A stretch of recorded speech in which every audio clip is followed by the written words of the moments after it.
लोकसभा और राज्यसभा में वक्फ bill pass हो गया है और इसको लेकर लगातार ये बात हो रही है कि आखिर नीतीश कुमार और चंद्रबाबू नायडू ने इस बिल का समर्थन कैसे कर दिया। हमको पता है कि 2024 में जब ये बिल टेबल किया गया था उस समय भी खूब रोड़ा मचा था, खूब सारा इस पे झगड़ा हुआ, लड़ाई हुई और उसके बाद जेपीसी में भेजा गया और जेपीसी के जब उसके बाद भी लगातार ये विपक्ष सवाल उठाता रहा कि जो उन्होंने सुझाव दिए थे उनको रिपोर्ट में नहीं लिया गया है। लेकिन सवाल जैसे जब तक ये बिल पास नहीं हुआ था तब तक ये चल रहा था कि क्या जो नीतीश कुमार है और चंद्रबाबू नायडू हैं उनकी पार्टियां, चिराग पासवान का नाम भी कई लोग ले रहे थे कि क्या वो लोकसभा में और राज्यसभा में इस बिल के हक में वोटिंग करेंगे। अब तो वोटिंग हो चुकी है, 288 वोटें लोकसभा में मिली हैं और राज्यसभा में भी 126 वोटें इस बिल को मिली हैं। इस पर बात करने के लिए हमारे साथ वरिष्ठ पत्रकार सौरभ शुक्ला मौजूद हैं। सौरभ जी, सबसे पहला सवाल तो यही कि लोगों को यकीन नहीं हो रहा कि चंद्रबाबू नायडू और नीतीश कुमार की पार्टी ने इस बिल का समर्थन किया है। आपने लोकसभा में भाषण भी सुना होगा ललन सिंह का, उन्होंने तो नरेंद्र मोदी की खूब ही तारीफ कर दी उसमें, वो भी एकदम अपाच्य जैसा है। हालांकि जेडीयू में इस समय मुस्लिम नेता लगातार छोड़कर जा रहे हैं, लगातार इस्तीफों की झड़ी लगी हुई है। कैसे देखते हैं इस सारे मामले को? देखिए, दो चीजें हैं। और जब वक्फ टेबल हो गया, सेलेक्ट कमेटी ने, जेपीसी के सेलेक्ट कमेटी ने अपना बिल, जो संशोधित बिल था, टेबल किया, तो उसके बाद बड़े ये कयास लग रहे थे कि चंद्रबाबू नायडू या नीतीश कुमार स्टैंड ले लेंगे। इफ्तार पार्टीज में नीतीश कुमार नजर आए, स्कल कैप पहने हुए। चंद्रबाबू नायडू ने तो खुद एक इफ्तार पार्टी थ्रो कर दी। लगा कि नहीं, इस बार कुछ होगा। फिर जिस तरीके से चिराग पासवान का बयान आया कि मैं 21वीं सदी का युवा हूं, कौन क्या खाएगा, कौन क्या कपड़े पहनता है, सड़क पर नमाज होगी नहीं होगी, ये सब विषय चर्चा करने योग्य नहीं है, इन बातों का कोई मतलब नहीं है। जयंत चौधरी ने भी सड़क पर नमाज पढ़ेंगे तो पासपोर्ट कैंसिल हो जाएगा, उस खबर पर अपनी एक बात रखी। तो लगा कि कुछ होगा। लेकिन जो पत्रकार, उन्हें पता था कि ये सब पोजिशनिंग हो रही है, लेकिन जब वोट करने की बारी आती है, जब असल स्टैंड लेने की बारी आती है, तो असली अग्नि परीक्षा होती है। तो जो हमारे सूत्र हैं उनके मुताबिक, देखिए, चंद्रबाबू नायडू के तीन बिंदु हैं जिसको देखते हुए उन्होंने इस बिल का समर्थन किया है। पहला, कि अभी अगर ये बिल, मनदीप, 2028 में आया होता, 2029 में चुनाव है, अगर 2028 में आया होता तो टीडीपी जी। बिल्कुल भी इस बिल का समर्थन नहीं करती। लेकिन जी। पूरे 4 साल हैं जो चंद्रबाबू नायडू को वहां पर मुख्यमंत्री रहना है।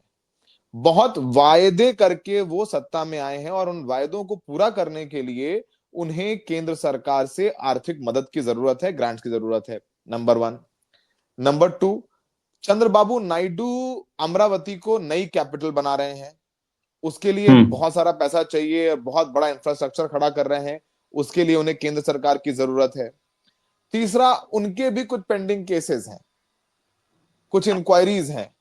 और जी। चंद्रबाबू नायडू ने, आपको बता दें कि जब 2002 के दंगे हुए थे, तो उन्होंने अपनी बड़ी राहत सामग्री भिजवाई थी और बड़ा उन्होंने प्रधानमंत्री मोदी का समर्थन किया था। उस समय मुख्यमंत्री थे आंध्र प्रदेश के वो। उन्हें समर्थन किया था प्रधानमंत्री मोदी का, उस समय मुख्यमंत्री थे गुजरात की, और बड़ी मदद की थी। तो उनका हल्का सा बैकग्राउंड जो है वो राइट है, वो राइट रहे हैं। तो चंद्रबाबू नायडू हम्म। की तो ये तीन मजबूरियां हैं। नीतीश कुमार के बारे में तो बता दें कि नीतीश कुमार वो डिसीजंस नहीं ले रहे हैं। सबने उनकी हम्म। तस्वीरें, वीडियोस देखे हैं। कभी वो रविशंकर प्रसाद के पैर छूने लग जाते हैं, कभी मोदी जी की अंगूठी देखने लग जाते हैं, कभी महिला को पकड़ लेते हैं। इस समय जेडीयू में भारतीय जनता पार्टी के नेता है संजय झा और ललन सिंह और कुछ और नेता मिलकर के सारे निर्णय ले रहे हैं। नीतीश कुमार डिफंक्ट से हो गए हैं। और अगर नीतीश कुमार को, यानी जो जेडीयू के सेकंड पाली के नेता है मनदीप, उन्हें हम्म। अपना पॉलिटिकल सर्वाइवल चाहिए और उन्हें पॉलिटिकली हम्म। सर्वाइव करना है, तो उन्हें बीजेपी का साथ चाहिए इस विधानसभा चुनाव में।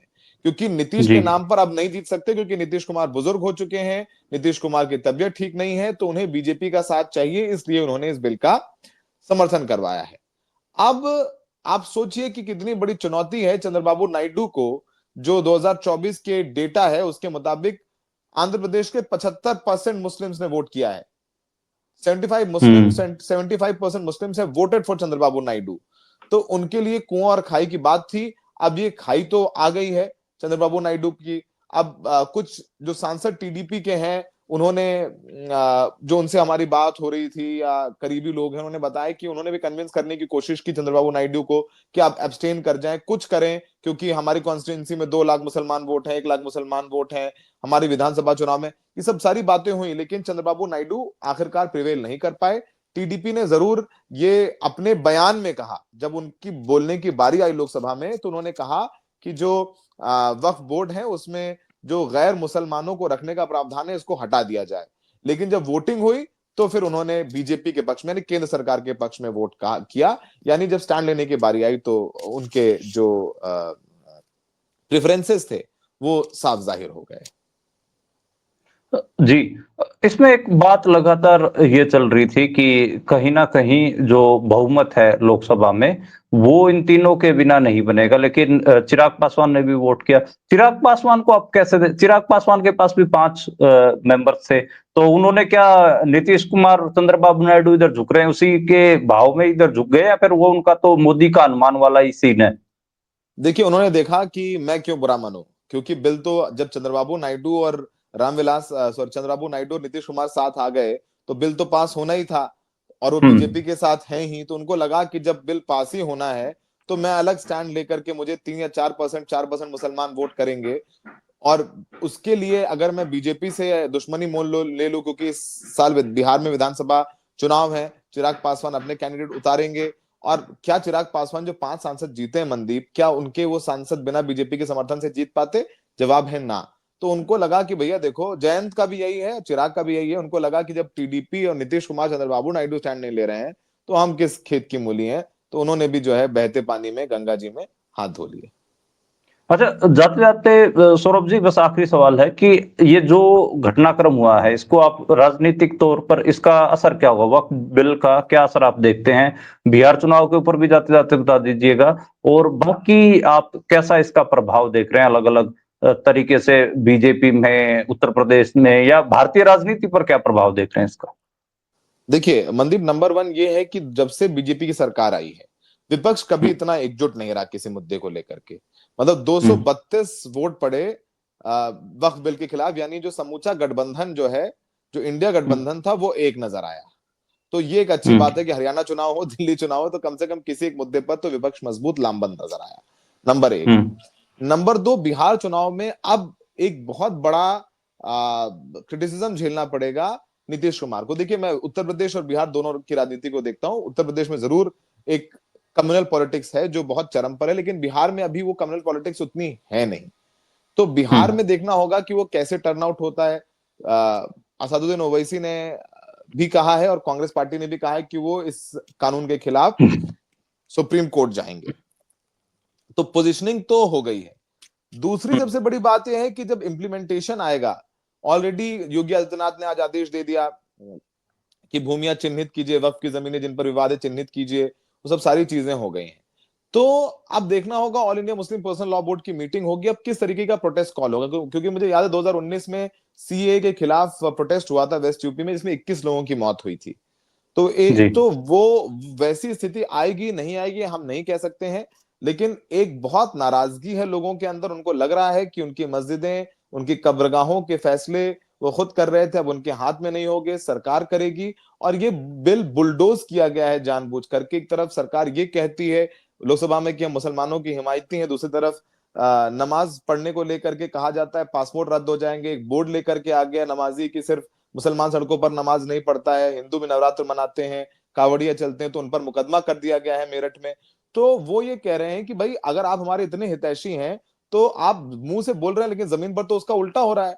तो मुझे लगता है कि आने वाले समय पर प्रोटेस्ट होंगे। अब वो प्रोटेस्ट कैसे होंगे, उनकी रूपरेखा क्या होगी, नहीं पता, लेकिन एक बहुत संवेदनशील समय जो है वो जरूर आने वाला है, ऐसे ही हमें आशंका है। लेकिन अब सीए का या शाहीन बाग या जो दूसरे प्रोटेस्ट हुए हैं उस जैसा प्रोटेस्ट होगा नहीं होगा, क्योंकि अब सुरक्षा एजेंसीज भी सीख चुकी हैं, चाक चौबंद व्यवस्था है, और इम्प्लीमेंटेशन के टाइम पर काफी ट्रिकी रहेगा। तो अभी कैसे नहीं कह नहीं सकते कैसे अनफोल्ड होगी, लेकिन वो तय होगा all India Muslim personal law board की जो अगली मीटिंग होने वाली है उसके बाद। जी। शुक्रिया सौरभ, आपने इस बिल के ऊपर आप बात रखी, खासकर नीतीश कुमार और चंद्रबाबू नायडू के लेकर जो लोगों में एक हिसाब से लगातार बात थी कि उन्होंने कैसे इस बिल का समर्थन कर दिया, और आगे भी आपसे बातचीत करते रहेंगे, जुड़ेंगे आपसे। अब की बार के लिए शुक्रिया। Thank you Mandeep, thank you so much.